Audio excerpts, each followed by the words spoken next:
Hadirin hadirat yang dirahmati Allah Subhanahu wa taala, kita masuk pada bab yang baru, babu ijlalil kabir. Bab tentang memuliakan orang tua, memuliakan orang tua.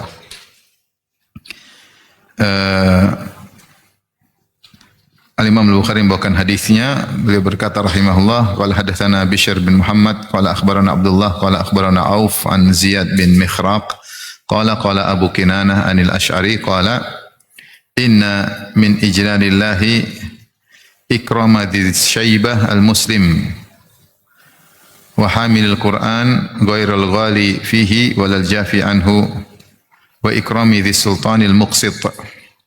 Semuanya di antara bentuk mengagungkan Allah, di antara konsekuensi dari mengagungkan Allah adalah memuliakan orang tua yang muslim, orang tua yang muslim, dan juga memuliakan pembawa Al-Qur'an, yaitu yang menghafal Quran, mengamalkannya, mengetahui batasan-batasannya, ghairul ghali fihi, yang tidak berlebih-lebihan dalam Al-Qur'an, walal jafi anhu, dan tidak kaku atau kurang dalam bersikap terhadap Al-Quran.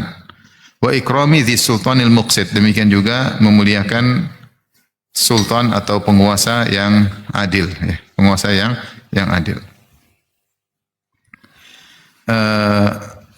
Di sini salah satu bentuk mengagungkan Allah adalah mengagungkan syiar-syiar Allah. Allah berfirman, "Dzalika wa may yu'azzim sya'airallah fa innaha min taqwal qulub."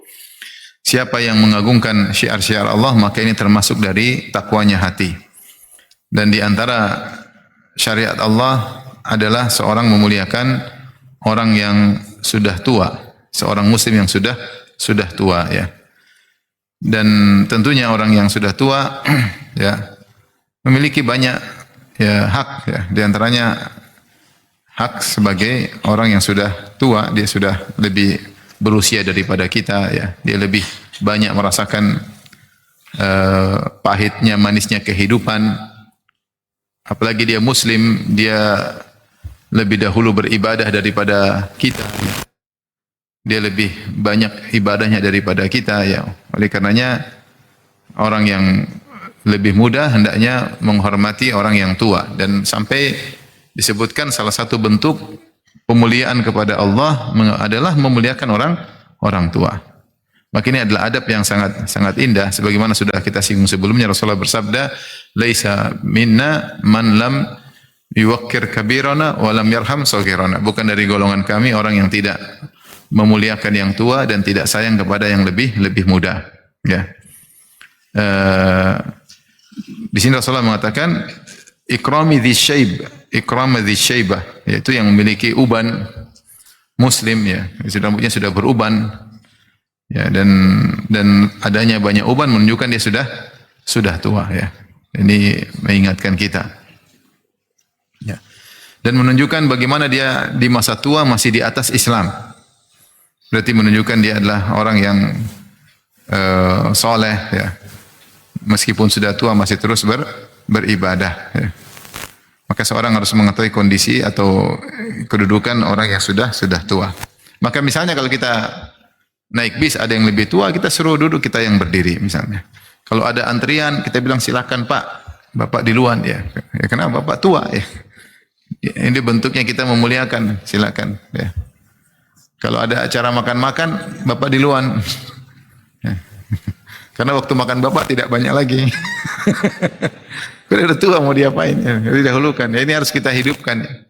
Pokoknya antrian apa dia di luar orang tua, ya. Ya. Dia orang tua lebih dahulu, ya. Apalagi seorang tua dan muslim, ya. Maka harus dihormati, ya.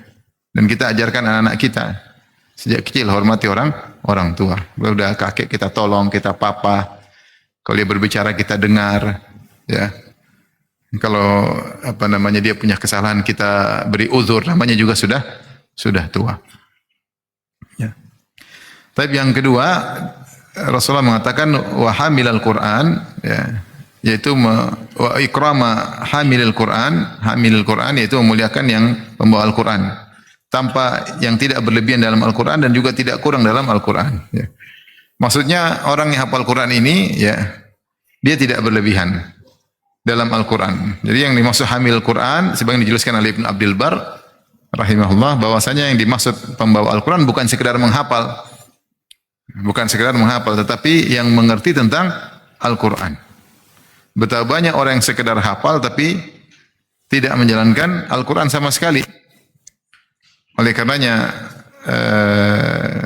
seorang salaf, ya, berkata, unzilal Quran liyu'mala bih fatakhadhan nasu qira'atahu amala. Sungguhnya Al-Quran diturunkan untuk diamalkan, tetapi orang menjadikan amalan Al-Quran hanya sekedar membaca saja, hanya sekedar membaca.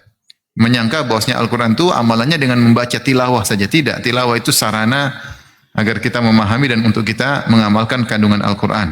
Ya. Ini perkataan Fudail bin Iyad.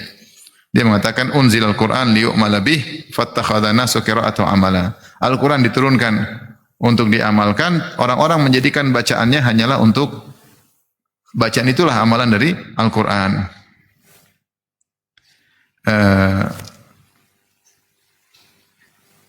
Oleh karenanya disebutkan Hasan al-Basri rahimahullah, ya, ketika diceritakan kepada Hasan al-Basri di zaman tabi'in. Hasan al-Basri salah seorang ulama tabi'in.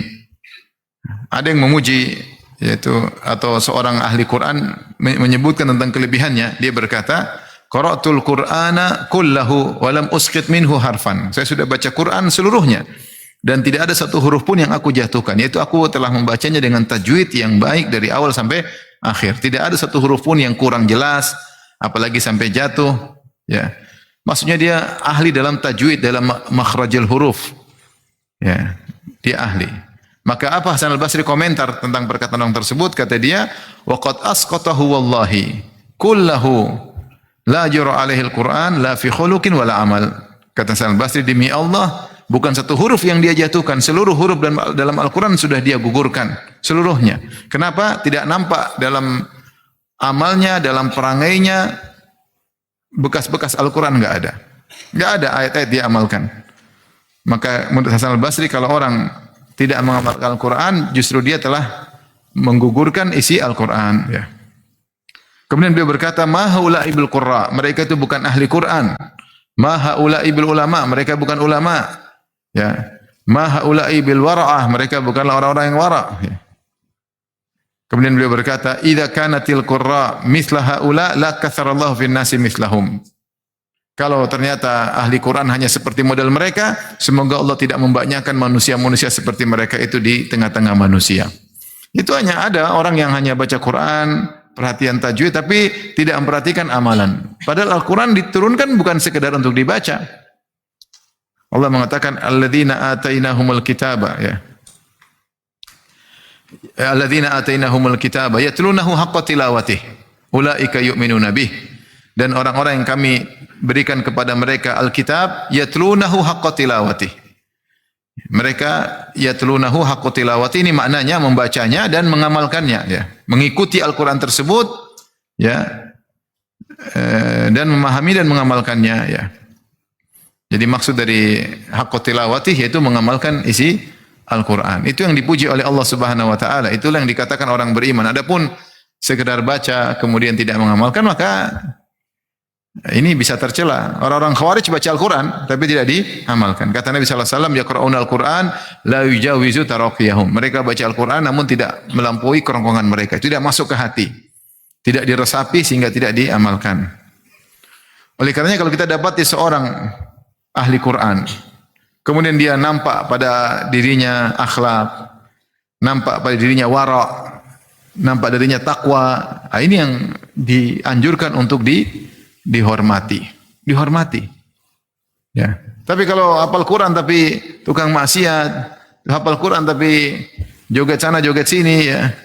Hafal Quran tapi nipu orang, ini ya tidak disuruh, karena ini justru ini yang berbahaya seperti ini. Membuat fitnah. Orang bilang hafal Quran kok kayak begini. Tidak nampak pada diri mereka asar dampak dari baca Al-Quran.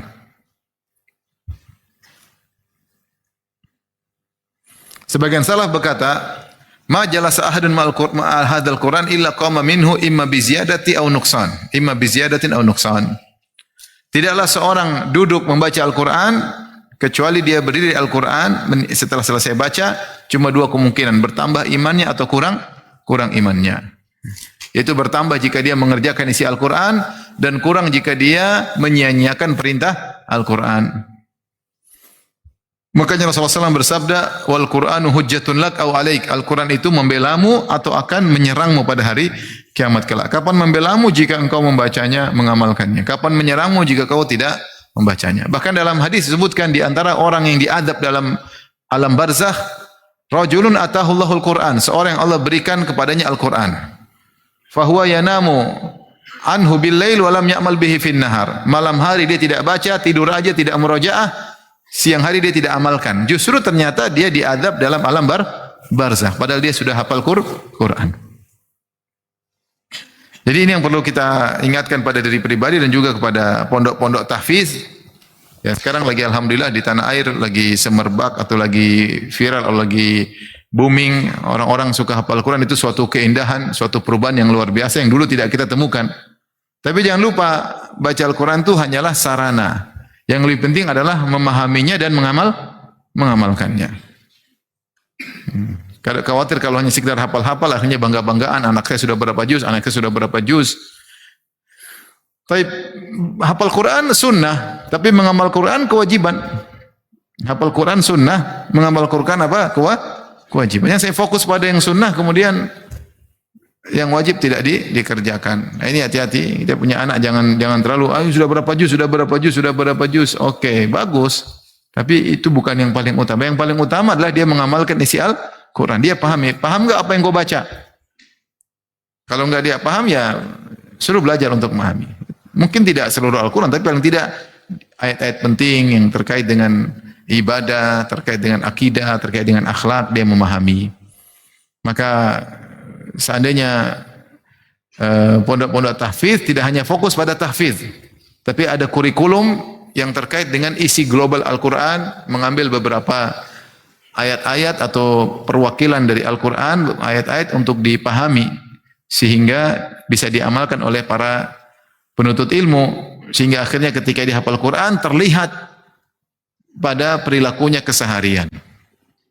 Kita dapati sebagian orang hafal Quran tambah sombong, tambah angkuh. Melihat orang meremehkan. Ini nampak sekali. Melihat orang hafal Quran, dia maunya dihormati berlebihan. Subhanallah. Apalagi kalau dia cuma sendiri yang hafal Quran. Kelihatan, ya ini kenapa? Karena pendidikan yang diberikan kepada dia hanya sekedar menghafal. Kalau para salaf dahulu mereka hafal 10 ayat, para sahabat dulu hafal 10 ayat, mereka mengerti maknanya dan mereka amalkan. Kemudian mereka tambah lagi 10 ayat, mereka tambah lagi 10 ayat. Cara mereka. Ya. Sekarang mungkin kita metode berbeda, kita tidak bisa seperti para salaf dahulu, tetapi paling tidak kita ajarkan kepada murid-murid tentang kandungan Al-Quran dan praktek nyatanya dalam kehidupan sehari-hari. Sehingga ketika seorang hafal Quran, bukan sekedar hafal, tapi nampak bagaimana efek dari Al-Quran tersebut dalam kehidupannya sehari-hari. Nah, karena sebagian orang fokusnya tajwidnya gimana, hafalannya berapa. Udah berapa juz? Kalau enggak, anaknya enggak capai target, maka diomelin, merasa rendah, merasa anaknya hina dina, ya, apalagi dia banding-bandingkan dengan anak orang lain. Gitu. Yang penting seorang baca hafal Quran sunnah, tapi mengamalkannya hukumnya wajib, ya. Akhirnya kadang-kadang timbul kasus macam-macam, kasus di pondok tahfidz lah, kasus inilah, ya. Kenapa? Karena tidak ada hanya sekedar hafal doang, maka kurikulumnya harus ditambah. Menghafal bagus, tapi perlu ditambah kurikulum. Tadabbur sebagian isi Al-Quran dan praktek keseharian terhadap isi Al-Quran. Makanya di sini Rasulullah mengatakan inna, atau dalam riwayat ini ya, min ijlalillah ikrama dhi syaibah al-muslim wa hamil al-Quran, dan memuliakan pembawa Al-Quran, penghafal Al-Quran, ghairul ghali fihi wal jafi anhu, tidak berlebihan dan tidak kurang. Jadi di sini Rasulullah menyebutkan penghafal Quran dari 3 model. Ada yang berlebihan, ada yang kurang, ada yang wasat, yang tengah. Yang dipuji adalah yang tengah.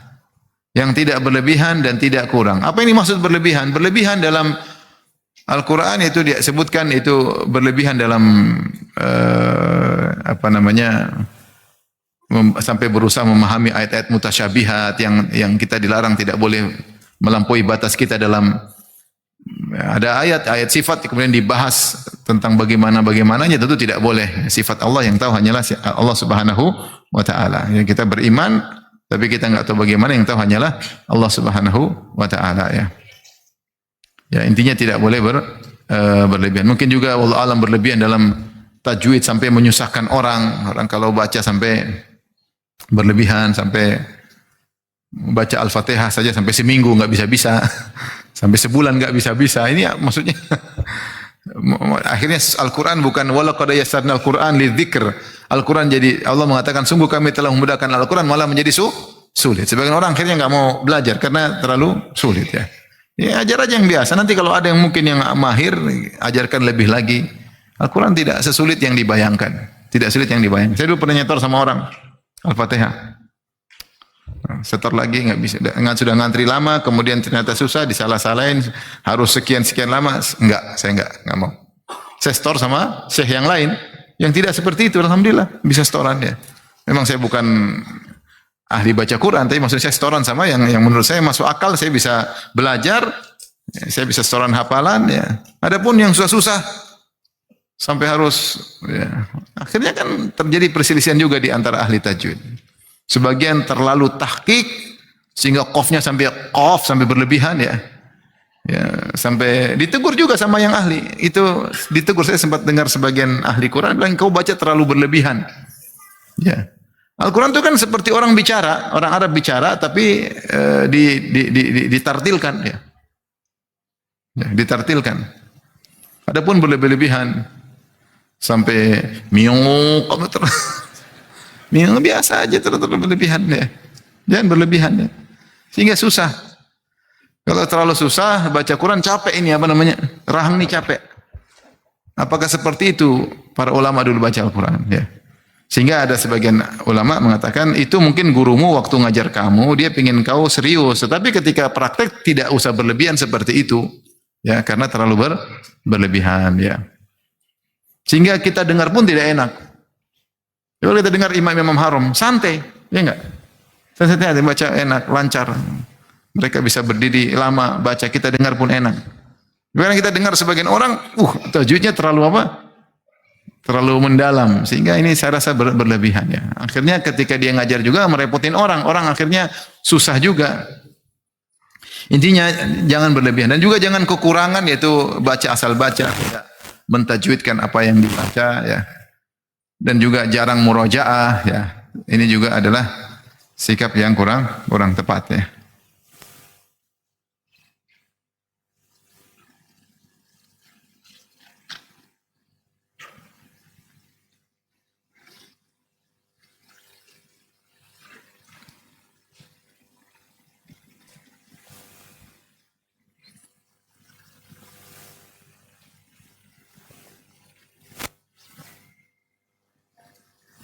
Ada yang menafsirkan al-ghali fihi berlebihan dengan Al-Quran,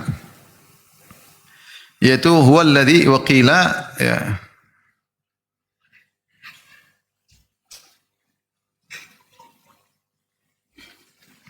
Qila huwa alladhi yaqulu fil Quran bi ra'yin min indi nafsihi, yaitu yang berbicara tentang Al-Quran dengan pendapatnya ya. Tanpa dalil, tanpa memperhatikan tafsiran para salaf ya.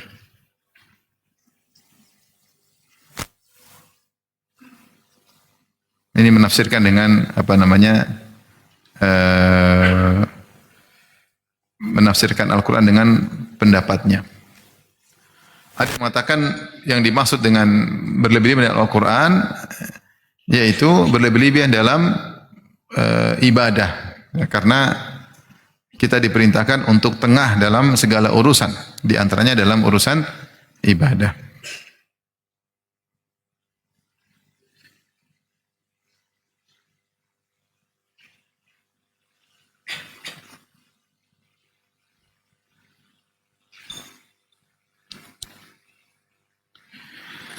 Baik, kita lanjutkan. Dan perkara yang tengah itulah yang diperintahkan oleh Allah dalam segala urusan. Sebisa mungkin kita bersikap tengah. Terlalu banyak ayat yang menunjukkan sikap tengah adalah sikap yang terbaik. Seperti firman Allah Subhanahu wa taala, "Wa kadzalika ja'alnakum ummatan wasata." Demikianlah kami jadikan kalian sebagai umat yang tengah. Contoh lagi dalam berinfak atau belanja dalam konsumtif, kata Allah, "Walladzina idza anfaqu lam yusrifu wa lam yaqturu wa kana baina dzalika qawama." Ciri-ciri penghuni surga adalah orang-orang yang jika mereka berinfak atau belanja tidak berlebihan dan juga tidak pelit, tapi di antara keduanya. Jangan berlebihan, jangan juga pelit. Allah juga berfirman, "Wala taj'al yadaka maghlulatan ila unuqika wa la tabsutha kullal basti fataquda maluman mahsura." Jangan kau jadikan tanganmu terbelenggu di lehermu, itu pelit, dan jangan juga kau bentangkan sebentang-bentangnya, maka kau akan duduk dalam kondisi menyesal, ya. Itu maksudnya uang habis, ya. Karena terlalu boros, tengah-tengah, ya. Kemudian juga dalam berbicara, dalam berjalan, kata Allah, "Waqsid fi masyik waqdud min sautik." Kalau berjalan biasa aja. Jangan terlalu loyo, jangan juga terlalu sombong. Biasa-biasa, jalan biasa saja, ya. Waqsid fi masyik, yaitu tengah-tengahlah dalam berjalan. Waqdud min sautik, suara dikecilkan, jangan besar-besar, ya. Maka ayat ini menunjukkan bahwasanya sikap tengah dituntut dalam segala hal. Dalam masalah ibadah dituntut, dalam Al-Quran juga dituntut, ya. Kemudian di antara orang yang kita perintahkan untuk memuliakannya adalah Sultan Al-Muqsit, yaitu seorang penguasa yang adil, ya. Ikrami dhi sultani al-muqsit, ya. Memuliakan orang yang memiliki kekuasaan yang dia adil. Kalau dia adil maka kita muliakan. Dia telah berjuang untuk menjadi penguasa yang adil, tidak mudah. Karena banyak hal yang menggoda dia untuk dia tidak adil. Ya, misalnya dia untuk menyenangkan dirinya, menyenangkan keluarganya, ya. Menyenangkan nepotisme bisa jadi, ya. Tapi ketika dia adil, ya, menegakkan hukum dengan baik, maka orang ini wajib untuk dimuliakan. Tapi kemudian Imam Bukhari membawakan hadis yang lain. Beliau berkata, qala hadatsana Muhammad bin Salam, qala akhbarana Jarir an Muhammad bin Ishaq an Amr bin Shu'aib an abihi an Abdullah bin Amr bin Al-As qala qala Rasulullah sallallahu alaihi wasallam bersabda, "Laisa minna man lam yarham saghirana wa yuwaqqir kabirana." Bukan dari golongan kami orang yang tidak sayang kepada yang muda, yang lebih kecil, dan tidak menghormati yang tua. Ini apa namanya? Menguatkan bab yang sedang kita bahas, yaitu bab tentang memuliakan orang yang tua, ya. Tentunya semakin tua semakin kita hormati. Semakin rambutnya putih semua semakin kita hormati, ya. Baik. Kemudian Imam Bukhari membawakan bab berikutnya terkait dengan bentuk salah satu praktek atau aplikasi dari menghormati yang tua, yaitu kalau ada orang tua biarkan dia yang bicara terlebih dahulu, ya. Karena waktu berbicara mereka tidak banyak lagi. Udah. Mereka lebih berpengalaman, mereka lebih ngerti, mereka lebih, ya, intinya karena mereka tua kita disuruh hormati, Jadi kalau ada berbicara dan memang dia tua, maka dia lebih utama untuk berbicara daripada yang muda, ya. Meskipun terkadang yang muda lebih punya ilmu, hendaknya dia diam, kecuali yang tua mempersilahkan. Ya, kalau ada yang tua ngapain kita yang muda yang cari muka? Yang tua biar dia yang berbicara, ya. Babu yabda'ul kabiru bil kalam was su'al. Bab orang yang tua, yang lebih tua yang mulai berbicara dan yang bertanya. Biarkan yang tua lebih berbicara, yang tua lebih dahulu bertanya. Lebih dulu berbicara, lebih dulu bertanya. Imam Bukhari membawakan hadis, beliau berkata, qala hadatsana Sulaiman bin Harb, qala hadatsana Muhammad bin Zaid an Yahya bin Sa'id an Bushair bin Yasar maula al-Ansar an Rafi' bin Khadij Sahal bin Abi Hasmah annahuma haddathahu anna Abdullah bin Sahal wa Muhayyisah ibna Mas'ud ataya Khaybar. Bahwasanya Rafi bin Khadij dan Sahal bin Abi Hasmah menyampaikan bahwasanya dua orang namanya Abdullah bin Sahal, sahabat Abdullah bin Sahal, dan satu namanya Muhayyisah bin Mas'ud. Abdullah bin Sahal dan Muhayyisah ini pergi menuju Khaybar. Khaybar tempatnya orang-orang apa? Yahudi. Fatafarraqa fin nakhli. Kemudian mereka masuk di kebun korma, kemudian mereka berpisah. Faqutila Abdullah bin Sahal. Ternyata Abdullah bin Sahal terbunuh di kebun korma, ya. Dan tidak tahu siapa yang bunuh. Faja'a Abdurrahman bin Sahal wa Huwaisah wa Muhayyisah ibn Mas'ud. Maka datanglah 3 orang melapor kepada Nabi. 3 orang tersebut adalah Abdurrahman bin Sahal, saudaranya yang terbunuh. Yang terbunuh tadi siapa? Abdullah bin Sahal. Maka saudaranya Abdurrahman datang ditemani dengan Huwaisiyah dan Muhayyisah. Muhayyisah tadi teman yang datang bersama Abdullah bin Sahal, tapi Abdullah terbunuh. Huwaisiyah dan Muhayyisah atau Huwaisah dan Muhayyisah adalah anak dari Mas'ud. Ketiga orang ini datang menemui Nabi.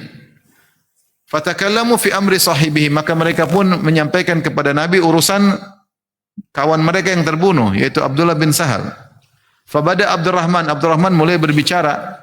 Wa kana asgharul qaum, dan dia yang paling muda di antara 3 orang ini yang datang kepada Nabi. Mungkin dia berbicara karena yang terbunuh saudaranya, yaitu kakaknya atau adiknya. Maka dia berbicara di luar. Maka Nabi ingatkan, kan ada 3 orang yang 2 lebih tua, kata Nabi, kabbiril kubur. Liyaliyal kalam al-akbar. Kata Yahya, maknanya liyaliyal kalam al-akbar. Hendaknya yang berbicara yang paling tua. Ya, Rasulullah ajarin, yang tua yang berbicara. Ya Rasulullah dia masih muda, kenapa dia yang berbicara? Maka Rasulullah tegur, suruh yang paling tua yang berbicara. Fatakallamu fi amri sahibihim. Maka mereka laporkan kepada Nabi bahwa tadi ada kawan kita yang datang ke Khaybar, masuk ke kebun, kemudian mati. Tapi tidak tahu siapa yang bunuh. Yang jelas di kompleksnya orang Yahudi. Faqala Nabi sallallahu alaihi wasallam istahiqqu qatilakum aw qala sahibakum bi aymani 50 minkum. Kalau kalian ingin mendapatkan hak kawan kalian yang terbunuh, yaitu mendapatkan diyat, maka hendaknya kalian 50 orang bersumpah bahwasanya si fulan Abdullah bin Sahal telah dibunuh oleh seseorang di sana. Qalu ya Rasulullah amrun lam narahu. Bagaimana kami bersumpah? Kami enggak lihat dia dibunuh, siapa yang bunuh kami enggak lihat. Qala fatubri'ukum yahudu bi aymanin 50 minhum. Kalau begitu orang Yahudi bersumpah 50 kali bahwasanya bukan mereka yang bunuh. Qalu ya Rasulullah qaumun kuffar. Ya. Bagaimana kami minta mereka sumpah? Mereka kafir Rasulullah. Mereka kan semua sumpah aja 50 orang. Fafadahu Rasulullah SAW min qibalihi, maka Rasulullah akhirnya yang bayar fidyahnya. Qala Sahal fa adrakat naqatan min tilkal ibil fadakhalat mirbadan lahum fadakhaltu mirbadan lahum faraqadatni birijliha, ya. Fa adraktu naqatan min tilkal ibil, aku pun mengejar ada seekor onta dari onta-onta tersebut. Aku pun masuk ke salah satu tempat mirbat tempat pengeringan korma. Tiba-tiba onta tersebut menendangku dengan kakinya, ya. Taib.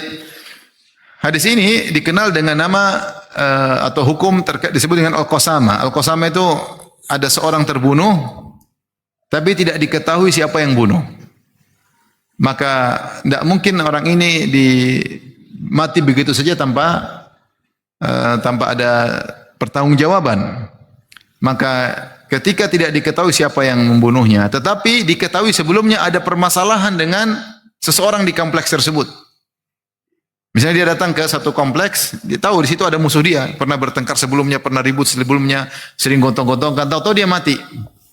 Maka aulia al-maqtul, seluruh keluarga wali-walinya yang terbunuh menduga yang bunuh si fulan dari kompleks tersebut. Kenapa kalian menduga dia dibunuh oleh si fulan? Karena sebelumnya si fulan sama dia ribut di mana, berkelahi di mana. Kemungkinan besar dia yang bunuh atau gengnya yang bunuh, ya. Kalian melihat tidak, tapi kalian yakin dia yang bunuh. Kami yakin. Ya kalau gitu sumpah 50 orang di antara kalian. Bosnya yang si bunuh si fulan. Kalau kalian berani bersumpah, maka kalian berhak minta diyah dari mereka. Itu tapi tidak boleh kisos, karena kisos harus terlihat jelas si fulan bunuh si fulan. Ini sekarang yang bunuh tidak ketahuan kan?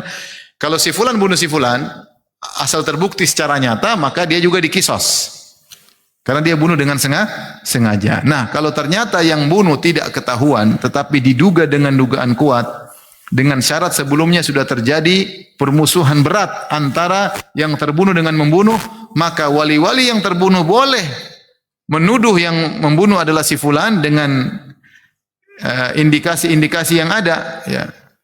Tapi syaratnya kata Nabi harus sumpah 50 orang, berani sumpah demi Allah yang bunuh si fulan. Kalau berani sumpah 50 orang, maka dikasih diyah. Kalau mereka bilang kami enggak berani, ya sudah enggak berani, enggak bisa nuntut diat dari mereka ya. Diat berapa? 100 ekor onta. Diat 100 ekor onta. Akhirnya Nabi minta kepada mereka, ya sudah, kalian lihat enggak lihat? Ya sudah, kalau gitu kalian sumpah 50 orang. Kami bersumpah demi Allah bahwasanya si fulan telah dibunuh oleh si fulan, musuhnya. Kata mereka, bagaimana kami mau sumpah kami tidak lihat? Ya, kalau enggak sumpah enggak bisa, enggak dapat diat. Ya. Kalau Yahudi kemudian bersumpah 50 kali, mereka juga bebas ya. Sudah, jangan tuduh kami. Kami bersumpah bahwa bukan orang kami yang bunuh orang kalian. Yahudi sumpah 50 kali. Apa kata para sahabat? Yahudi apa yang diharapkan sumpahnya? Mereka orang kafir, sumpah seenaknya aja. Gimana mau kita percaya? Akhirnya Rasulullah yang bayar diyahnya. Rasulullah yang bayar diyah dari itu Baitul Mal, memberikan diyah kepada wali-wali Abdullah bin Sahal yang terbunuh ya. Ini namanya qasamah, yaitu di mana sumpah dibagi kepada 50 orang. Ini aturan dalam syariat ya. Tapi di sini yang jadi perhatian kita adalah ketika 3 orang datang kepada Nabi, yaitu Abdurrahman bin Sahal, kemudian Huwaisiyah bin Mas'ud dan Muhayyisah bin Mas'ud. Maka ketika Abdurrahman mulai berbicara, Rasulullah tegur. Kata Rasulullah SAW, kabbiril kubur. Biarkan yang paling tua yang berbicara. Maka adab, kalau kita lagi rame-rame, biarkan yang tua yang berbicara. Dan jangan yang muda berbicara, ya, kurang sopan. Dan ini menunjukkan Islam menghargai sopan santun. Dan di antara sopan santun yang sangat dijunjung adalah menghargai yang lebih tua. Ya. Lebih tua. Ya. Kesopanan. Dan dia mengatakan di akhir riwayat ya,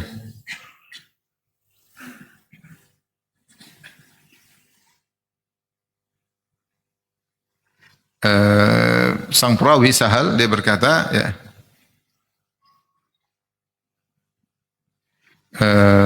tentang bagaimana dia ditendang oleh seekor onta di kakinya, menunjukkan bahwasanya kejadian tersebut dia ingat persis bagaimana kejadiannya terbunuh, kemudian mereka datang kepada Nabi meminta fatwa, sampai di akhir kisah kakinya ditendang oleh onta, menunjukkan bahwasanya dia benar-benar ngerti kisah tersebut, dia tidak lupa. Kejadian yang di luar daripada peristiwa pembunuhan tersebut dia pun ingat. Ini sekedar dia tambahkan untuk menjelaskan saya ingat betul tentang kejadian tersebut. Baik. Bab berikutnya, bab idza lam yatakallamil kabiru halil asghar an yatakallam. Babnya dalam bentuk pertanyaan. Kalau ada berkumpul yang tua sama yang kecil, kemudian yang tua enggak ada yang ngomong, apakah yang kecil akhirnya berbicara? Ditunggu-tunggu yang tua enggak ngomong-ngomong. Terus yang kecil ngomong atau tidak? Ini pertanyaan dari Imam Bukhari. Jawabannya dalam hadis yang beliau sampaikan. Imam Bukhari berkata, qala hadatsana Musaddad qala hadatsana Yahya bin Sa'id an Ubaidillah qala hadatsani Nafi' an Ibni Umar qala Rasulullah sallallahu alaihi wasallam akhbiruni bi syajaratin mathaluha mathalul muslim. Rasulullah pernah kasih teka-teki kepada para sahabat, kata Rasulullah sallallahu. Ini hadis diriwayatkan Ibnu Umar. Kabarkanlah kepadaku tentang sebuah pohon yang perumpamannya seperti perumpamaan seorang muslim. Tu'ti ukulaha kulahinin biizni rabbiha, yang dia memberikan buahnya setiap saat dengan izin Allah Subhanahu wa taala. La tahuttu waraquha, dan bahwasanya daunnya tidak pernah gugur. Teka-tekinya demikian. Ada pohon, buahnya selalu bisa dimanfaatkan, daunnya tidak pernah gugur. Perumpamannya seperti muslim. Jadi sifat-sifat ciri-ciri pohon tersebut, pertama sifatnya seperti muslim, buahnya selalu bisa dimanfaatkan, daunnya tidak pernah gugur. Kata Ibnu Umar, fawaqa fi nafsi an-nakhlah. Terbetik dalam benakku yang dimaksud oleh Nabi adalah pohon korma, karena pohon korma seperti itu. Buahnya bisa dimakan kapan saja. Kalau sudah berbuah dari mulai yang merah, balah, kemudian jadi menjadi kuning, yang menjadi rutab ya. Kemudian jadi korma, sudah mulai menghitam, dan kalau sudah jadi hitam dipanen bisa disimpan sampai bertahun-tahun sehingga bisa dimakan kapan kapan saja dengan proses yang mereka lakukan. Ya. Berapa proses untuk membuat korma tahan lama, mereka ahli. Tapi kapan saja bisa dimakan. Kemudian di antara ciri korma, daunnya tidak pernah gugur. Enggak ada daun korma berguguran, enggak ada. Kalau daun jambu banyak ya. Ada enggak daun korma berguguran? Enggak ada. Ya sudah, bagaimana ya begitu memang. Meskipun musim panas, meskipun musim hujan, meskipun dihantam oleh angin yang sangat keras, daunnya tidak pernah berguguran. Wan nakhla basiqatil laha. Bahkan kata Allah, dan pohon korma yang batangnya menjulang ke atas ya. Pohon korma tidak seperti pohon kelapa yang miring-miring begini. Pohon kelapa kan ada yang indah miring begini, batangnya tahu miring begini ya, di ujungnya. Ya. Kalau korma nggak ada yang miring-miring begini, lurus ke atas. Dan daunnya tidak pernah gugur. Maka dan ciri-cirinya seperti muslim, seorang muslim bermanfaat dalam segala perilakunya, perkataannya, tindak tanduknya, semua bermanfaat bagi dirinya maupun bagi yang lain. Seperti pohon korma, tidak ada satupun bagian dari pohon korma kecuali bermanfaat dan selalu memberikan buahnya setiap saat, memberikan keberkahan. Ya. Kemudian kata Ibnu Umar, menurut saya itu adalah pohon korma. Fakarihtu an atakallam wa thamma Abu Bakrin wa Umar radhiyallahu anhuma, tapi saya enggak berani jawab. Kenapa ketika itu ada Abu Bakar dan Umar? Falam yatakallama, dan mereka berdua tidak jawab. Qala Nabi sallallahu alaihi wasallam, karena tidak ada yang jawab, ayo apa? Enggak ada yang jawab, akhirnya Rasulullah jawab sendiri, hiyan nakhlah, itu adalah pohon korma. Falamma kharajtu ma'a abi, tatkala aku keluar bersama ayahku yaitu Umar bin Khattab, qultu ya abati waqa'a fi nafsi nakhlah. Ya ayahanda, tadi waktu Rasulullah nanya, sebenarnya saya tahu dalam hatiku itu pohon korma. Umar bertanya, "Ma mana'aka an taqulaha?" Kenapa kau tidak jawab wahai putraku? Lau kunta qultaha kana ahabba ilayya min kadza wa kadza. Seandainya tadi kau jawab, lebih aku sukai daripada ini dan itu. Katanya Umar senang kalau Ibnu Umar bisa jawab ya. Senang, anaknya berarti cerdas dan mungkin didoakan oleh Nabi sallallahu alaihi wasallam ya. Berarti adanya ngerti. Namanya anak seorang ayah bangga dengan apa? Anaknya, terutama di hadapan Nabi, dan bisa jadi Nabi doakan sang anak. Apa kata Ibnu Umar? Adabnya, qala ma mana'ani illa lam araka wala Abu Bakrin takalamtuma fakarihtu. Saya tidak berani ngomong karena saya lihat engkau dan Abu Bakar tidak jawab. Gimana saya mau jawab? Karena mereka orang senior kok tidak jawab. Baik, hadis ini tentang teka-teki yang disampaikan oleh Nabi sallallahu alaihi wasallam ya. Bahkan dalam sebagian riwayat utiyan Nabi sallallahu bi jummar. Rasulullah sedang makan jummar. Jummar itu adalah korma. Korma kalau ditebang, kemudian di bagian atasnya dilobangin, batangnya dilobangin bagian atas. Itu dalamnya berwarna putih dan dia enak dimakan. Jummar. Makanya jummar tidak diambil kecuali korma sudah mati. Ya, kalau sudah ditebang maka di bagian atas, bagian tempat tumbuh-tumbuh daun itu dibolongin, maka setelah kulitnya ada batangnya, dalamnya putih, bisa dimakan. Namanya jummar. Sebagian orang senang dengan makanan tersebut ya. Sebenarnya dalam hadis ketika kalau tidak salah Usama atau siapa, dia mengatakan ibuku minta jummar. Maka aku pun pergi ke pohon korma, aku tebang, aku ambil jummarnya. Sampai aku dicela sama orang. Kenapa kau tebang korma? Korma lagi mahal. Kata dia, ibuku lagi pingin makan ini. Kalau saya mampu saya kasih, ngapain? Meskipun mahal, tapi kalau ibu lagi mau, saya siapkan. Artinya kalau sudah diambil jummar, pohon itu korma sudah mati. Ya. Nah disebutkan Rasulullah sedang makan itu jummar. Dan Rasulullah kasih teka-teki, ada pohon begini-begini. Namun sebagian sahabat mungkin malu jawab. Dan sebagian sahabat disebut fadhahaban nasu ila syajaril bawadi. Sebagian yang bilang, oh pohon ini, pohon anu, mereka pergi ke pohon-pohon yang ada di kampung-kampung ya, karena mereka pikir ini teka-teki susah ya. Teka-teki susah, apalagi pohon apa yang daunnya enggak pernah gugur, padahal Nabi sedang makan korma, makan jummar, jantung korma ya, atau bagian dalam korma. Jawaban di depan mata, tapi mereka menganggap mungkin pertanyaan susah sehingga mereka tidak jawab, atau mereka jawab salah-salah. Ternyata jawabannya adalah pohon korma ya. Di sini yang menjadi perhatian kita dalam sebagian riwayat, ya.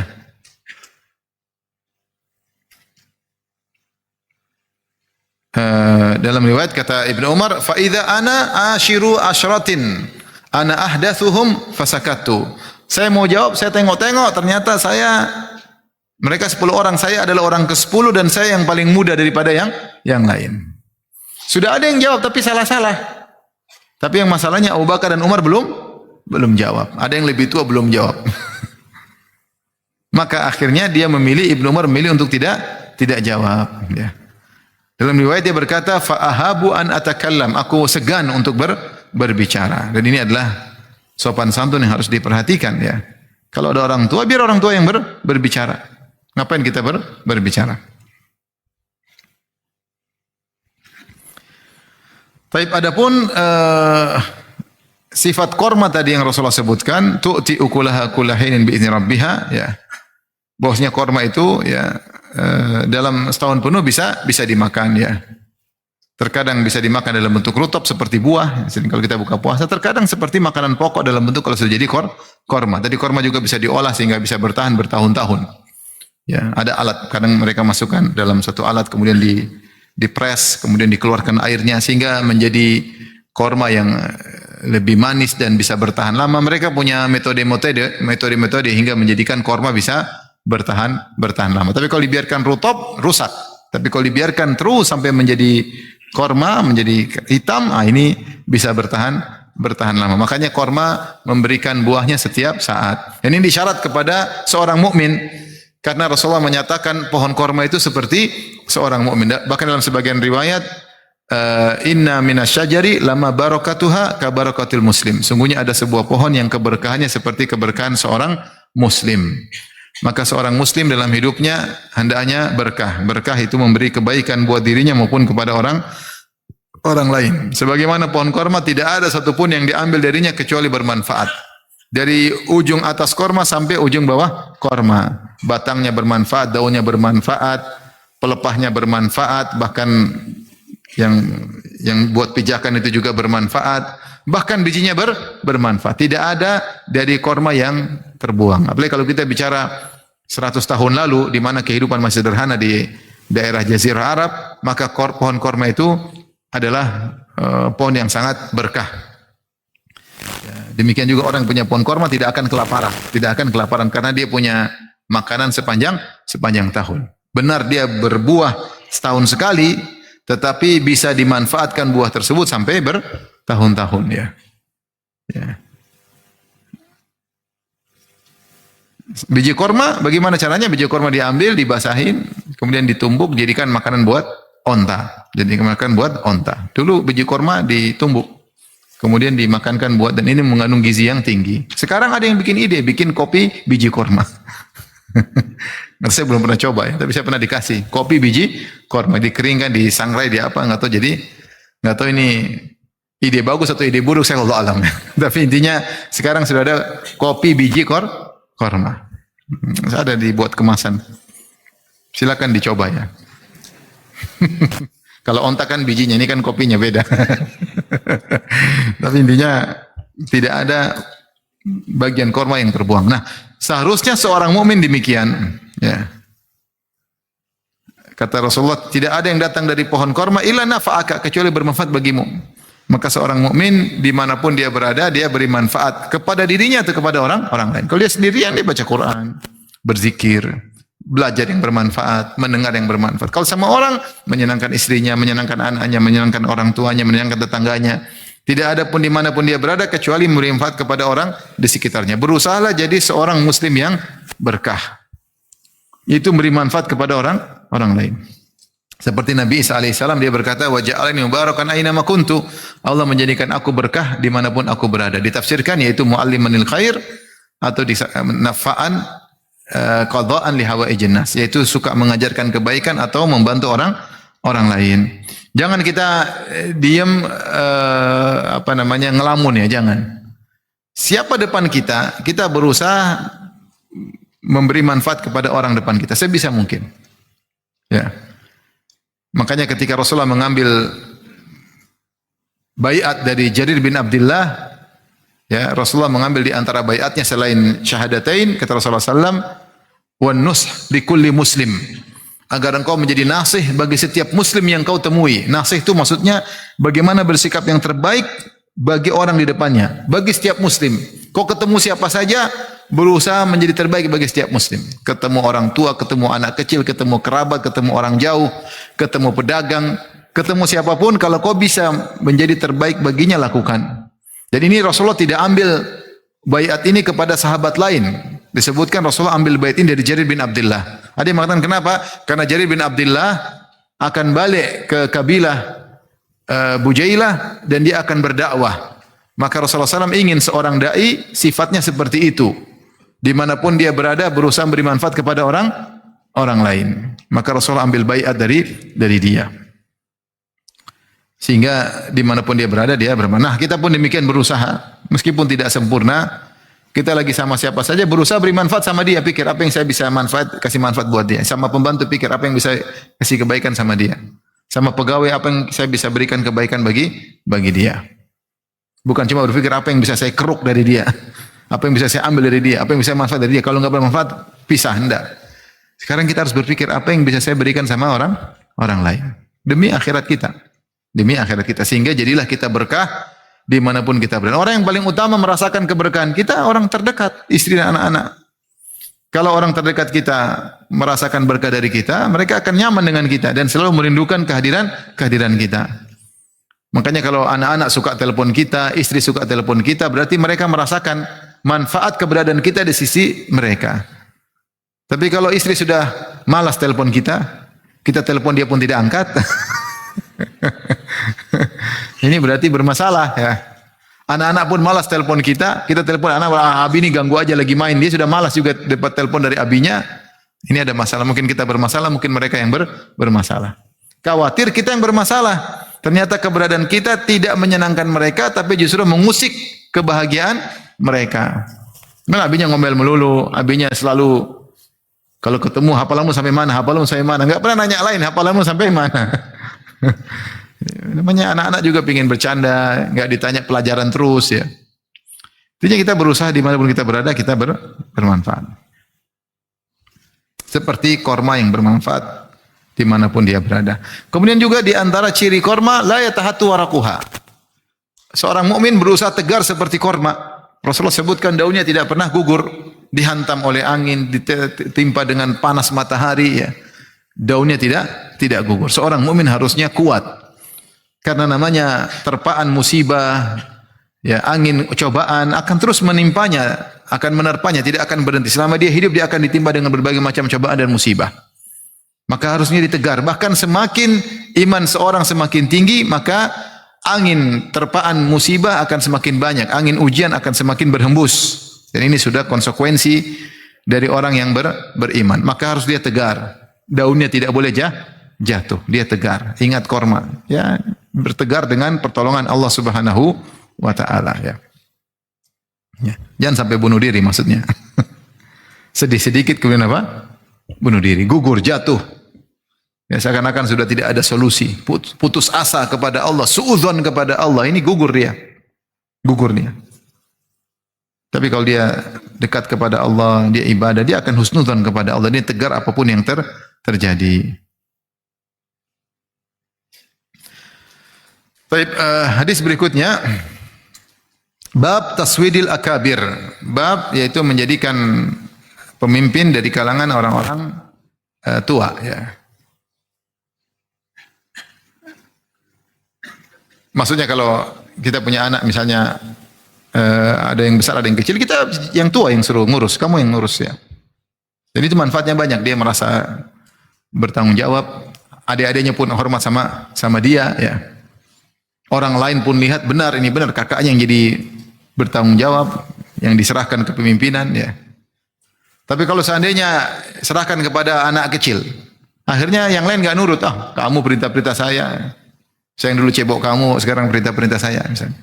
Jadi enggak hormat. Kemudian orang yang lihat juga, kok ini gimana sih bapaknya? Kok anak adiknya yang suruh jadi apa? Ngurusin. Jadi enggak enak juga bagi pandangan orang dan juga tidak etis. Maka kalau bisa yang besar jadi pemimpin itu yang terbaik, kecuali kalau memang ada halangan. atau ada masalah tertentu yang menjadikan kepemimpinan dipindahkan dari yang besar kepada yang lebih kecil. Misalnya orang kakaknya ternyata fasik, tukang maksiat, tidak bisa memegang amanah, yaitu baru dipindahkan kepada yang lain. Tapi selama kakaknya mampu, bisa meskipun tidak sesempurna adiknya misalnya, maka dia yang jadi memegang segala pertanggungjawaban kalau bisa. Karena adiknya akan hormat sama dia, karena ini kakak. Tapi kita bacakan hadisnya. Imam Bukhari berkata, qala hadatsana Amr bin Marzuq, qala hadatsana Syu'bah an Qatadah, sami'tu Mutarrifan an Hakim bin Qais bin Asim anna abahu awsa 'inda mautihi banihi. Ini kisah dari Hakim, dia cerita tentang bapaknya yang bernama Qais bin Asim. Ketika mau meninggal dia wasiat kepada anak-anaknya. Dan ini di antara kebiasaan para salaf, sebelum meninggal berwasiat kepada anak-anaknya agar diperhatikan oleh anak-anaknya, agar anaknya tidak salah melangkah setelah bapaknya meninggal dunia. Maka kalau kita punya wasiat pada anak-anak, misalnya sudah tua, kita sudah mau meninggal, atau kita merasa hidup kita tidak lama lagi, maka bikin wasiat supaya dipegang oleh anak-anak agar bisa dijalankan dengan baik. Karena anak-anak butuh arahan. Di antara wasiatnya beliau berkata, ittaqullah. Ya. Qais bin Asim berkata, ittaqullah, wahai anak-anakku bertakwalah kepada Allah. Wasiat yang terbaik adalah takwa. Wasawwidu akbarakum, dan jadikanlah di antara anak yang paling besar di antara kalian jadi pemimpin di antara kalian. Kemudian disebutkan, dijelaskan, fa innal qauma idza sawwadu akbarahum khalafu abahum. Ya. Maka jika suatu kaum menjadikan yang paling besar menjadi pemimpin, maka mereka akan mensikapi seperti bapaknya.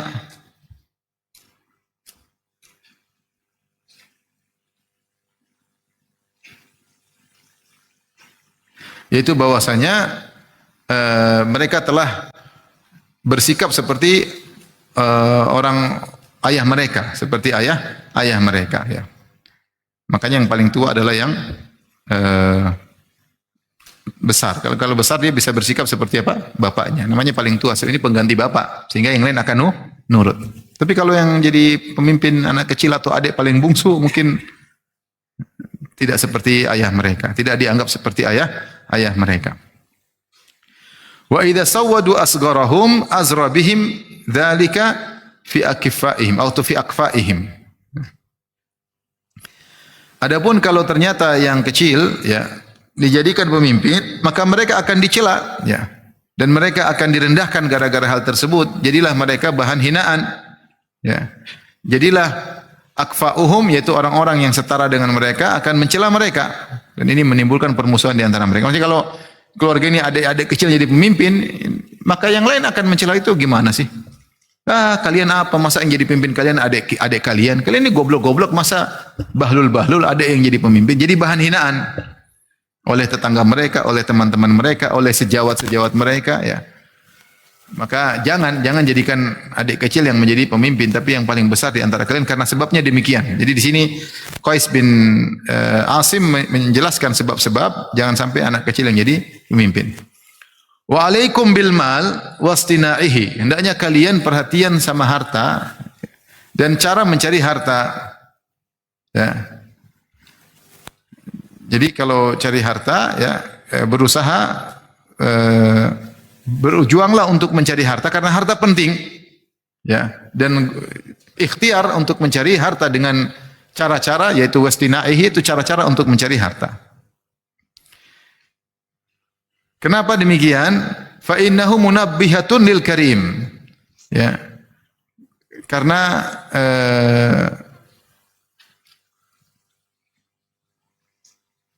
kalau orang asalnya dia baik, kemudian dia punya harta, maka dia akan menjadi orang yang dimuliakan ya, karena dia bisa menggunakan harta tersebut dengan baik ya. Orang-orang pun tahu ternyata dia adalah orang yang mulia ya, karena kalau orang mulia punya harta itu akan dimanfaatkan dengan baik dan akan mengingatkan kepada orang lain ya, mengingatkan dirinya dan mengingatkan orang lain bahwasanya dia adalah orang yang mulia. Wa yustaghna bihi 'anil laim. Dan dengan harta dia tidak butuh kepada orang yang suka mencela. Kalau enggak punya harta akhirnya apa? Pinjam sama orang. pergi kepada orang. Dan kalau sudah pergi sama orang pinjam uang, terkadang jadi bahan cercaan, bahan hinaan. Apa itu pinjam uang? Dasar tidak bisa cari duit. Ini keluarga kayak apa? Keluarga bodoh ya. Maka jangan, kita harus jaga harga diri keluarga. Di antara cara untuk jaga diri harga keluarga, cari uang yang benar. Sehingga tidak butuh kepada yang lain. Ya. Karena kalau kita butuh sama orang, kita jadi bahan hinaan. Kemudian dia berkata, wa iyyakum wa musa'alatan nas. Waspadalah jangan minta-minta sama orang. Fa innaha min akhiri kasbir rajul. Terakhir kalau sudah enggak bisa semuanya, enggak bisa cari duit, baru pikir itu. Jangan pertama sekali pikir cari minta uang sama orang, jangan. Jangan pikir minta uang sama ponakan, sama sepupu, sama om, enggak. Pertama pikir kita cari uang sendiri. Itu yang kita pikirkan. Kalau sudah tertutup semua jalan baru mikir minta bantuan sama orang. Makanya alaikum bil mal wastinaih. Cari harta yang benar dan berusaha untuk tidak minta sama orang. Makanya Rasulullah bersabda, "Wa man yastaghni yughnihillah." Siapa yang berusaha untuk mencukupkan diri, Allah akan buat dia cukup. Itu jangan kita ajar anak kita sejak kecil mikir nanti tenang nanti minta bantuan sama om, kalau abi mati minta sama teman abi. Jangan. Kita ajarin cari duit sendiri. Kalau abi mati kau cari uang sendiri. Jangan sampai bergantung kepada orang lain. Jangan memalukan diri keluarga, jangan malu minta sama orang. Kamu jadi bahan hinaan. Jadi dihina oleh orang, direndahkan orang. Jangan, cari uang sendiri. Terakhir kalau sudah buntu semua baru teman abi. Jangan khawatir, teman abi baik.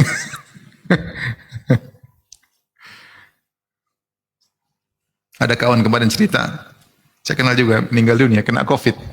Malamnya dia sudah merasa bakalan meninggal, kemudian dia WA sama teman saya, tolong perhatikan anak saya, keluarga saya, ya. Sepertinya saya mau meninggal gitu. Akhirnya besok dia meninggal. Teman saya belum buka WA. Udah meninggal selesai. Sorenya atau malamnya, lah. Tadi malam dia sudah WA, saya dia nggak buka WA. Benar akhirnya meninggal. Akhirnya anak-anaknya diperhatikan ya.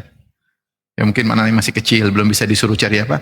Cari duit. Itu dan cerita. Jadi kalau anak sudah besar, sudah ngerti, suruh dia berusaha semaksimal mungkin. Kemudian beliau berkata, wa idza mittu fala tanuhu. Kalau saya meninggal dunia, janganlah kalian niyaha, yaitu meratapi. Fa innahu lam yunha ala Rasulillah sallallahu alaihi wasallam. Karena ketika Rasulullah sallam meninggal dunia, maka tidak ada yang niyaha kepada Nabi, yaitu teriak ratapan, ya Rasulullah, engkaulah, ya kenapa kau tinggalkan kami? Enggak ada. Sahabat enggak ada yang begitu. Karena mereka tahu Nabi tidak suka. Seandainya niyaha meratapi itu baik, tentu yang paling utama untuk diratapi adalah Rasulullah sallallahu alaihi wasallam. Tapi Rasulullah tidak diratapi ketika beliau meninggal dunia. Ini wasiat terkait dengan bagaimana kita disikapi setelah kita meninggal dunia. Ini penting. Ya. Karena kita tahu dalam suatu hadis kata Rasulullah sallallahu innal mayyit la yu'adzabu bi buka'i ahlihi alaih. Sungguhnya mayat disiksa gara-gara tangisan keluarganya atas dia. Para ulama menafsirkan hadis ini maksudnya mayat ditambah siksaan kalau keluarganya menangisinya, kalau dia mewasiatkan kepada keluarganya, kalau saya mati tolong tangisin. Berarti dia menyuruh keluarganya untuk maksiat. Padahal niyah dosa besar. Sehingga kalau keluarganya nangisin dia, berarti dia dapat dosa jariah karena dia yang mewasiatkan. Atau dia tahu anak-anaknya tukang niyah, tukang meratapi, terus dia tidak nasihati. Sehingga dia tidak melakukan amar ma'ruf nahi mungkar. Sehingga kalau dia meninggal anaknya nangis, dia juga kena dosa, semakin tambah azabnya. Maka Rasulullah berkata, innal mayyita la yu'adzabu bi buka'i ahlihi alaih. Sungguhnya mayat semakin disiksa gara-gara keluarganya yang menangisinya. Dan kita tahu di sebagian kalau dalam Islam dilarang seperti itu, mengangkat suara, kenapa kau tinggalkan aku? Ya Allah, kenapa kau ambil dia? Ya Allah, dia terlalu baik bagiku. Ya Allah, ini namanya protes sama Allah. Tapi kalau nangis biasa, ya kami sedih, engkau pergi biasa. Itu dalam hal yang wajar. Tapi kalau menunjukkan seakan-akan protes, kenapa kau pergi, ya ini sudah protes. Ini niyah, angkat suara, meratap. Adapun dalam sebagian agama yang lain, ratapan itu suatu kebanggaan. Ada yang nangis, senang. Menunjukkan orang ini terhormat, makanya banyak yang nangisin. Bahkan saya dengar ada sebagian dibayar untuk tukang menangis. Saya dengar ini, saya dibayar saat datang, kemudian nangis ya. Drama nangisnya. Supaya orang menyangka dia ini adalah orang yang terhormat sehingga orang meratapi. Islam enggak, kau nangis biasa tapi tidak boleh meratapi. Makanya Qais bin Asim mengatakan kalau memang ada yang dilihatlah Rasulullah SAW dia tidak diratapi. Kalau memang ada orang yang mau diratapi yang paling utama adalah siapa? Rasulullah sallallahu alaihi wasallam. Kemudian beliau berkata di akhirnya, "Wa idza mittu fadfanuni bi ardin la yash'ur bidafni Bakrun bin Wa'il fa inni kuntu ughafiluhum fil jahiliyah." Kata dia, kalau saya meninggal dunia, kuburkan aku di tempat yang jauh yang tidak diketahui oleh kabilah Bakar bin Wa'il. Bakar bin Wa'il itu suatu kabilah ya.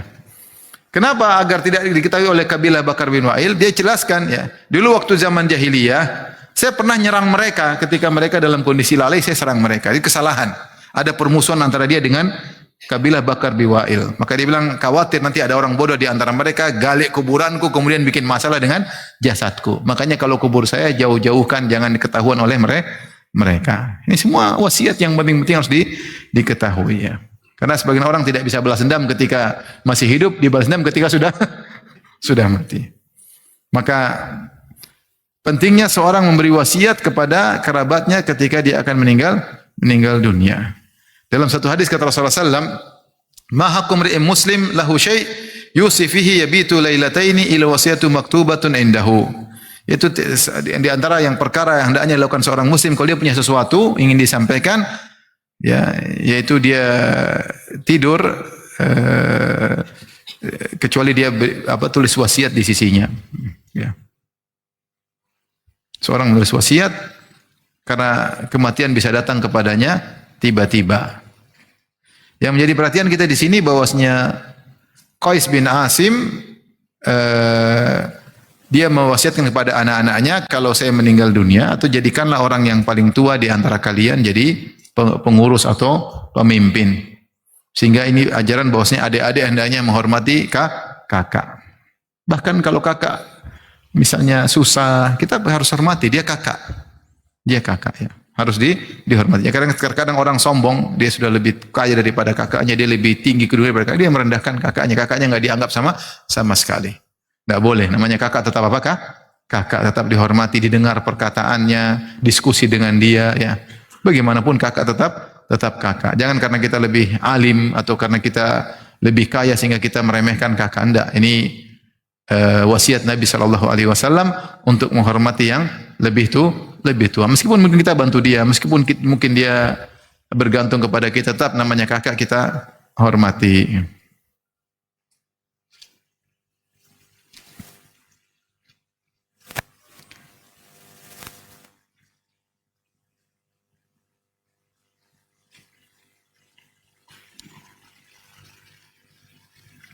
Ada faedah di sini. Al-Ahnaf pernah berkata ya, tentang kesabaran, tentang kebijakan ya. Dia mengatakan alamtul hilm min Qais bin Asim. Aku belajar hilm ya, sikap kesantunan, kebijakan ya, kebaikan dari Qais bin Asim. Qais bin Asim tadi yang kita bilang dia berwasiat buat anak-anaknya sebelum meninggal dunia. Kenapa? Karena Qais bin Asim ini orang terkenal dengan akhlak yang baik. Dan dia terkenal dengan orang yang mulia, ya, dermawan. Ya. Bagaimana ceritanya? Dia masuk Islam. Padahal waktu di zaman jahiliyah dia suka minum khamar. Dan akhirnya dia meninggalkan khamar gara-gara kelakuannya ketika sedang minum khamar. Dia tidak sadar. Satu hari dia minum khamar, kemudian dia melakukan perbuatan-perbuatan buruk, ya. Karena orang sedang minum khamar lupa diri, akalnya hilang, ya. Makanya Rasulullah mengatakan khamar adalah ummul khaba'ith, induk dari segala perbuatan buruk. Kalau akal sudah hilang, dia bisa lakukan apa saja. Mungkin dia bisa macam-macam, dia bisa menzinahi mahramnya sendiri, banyak hal yang bisa dilakukan. Karena sedang minum khamar, bisa bunuh orang, dia bisa menceraikan istrinya, dia bisa macam-macam ya. Suatu hari dia minum khamar,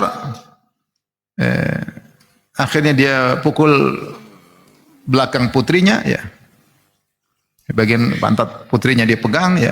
Dan ini kan memalukan, gimana seorang ayah memegang bagian belakang putrinya sendiri. Ya. Kemudian dia buang-buang, hambur-hamburkan hartanya. Kemudian dia jalan di jalan, kemudian dia ingin ambil bulan katanya.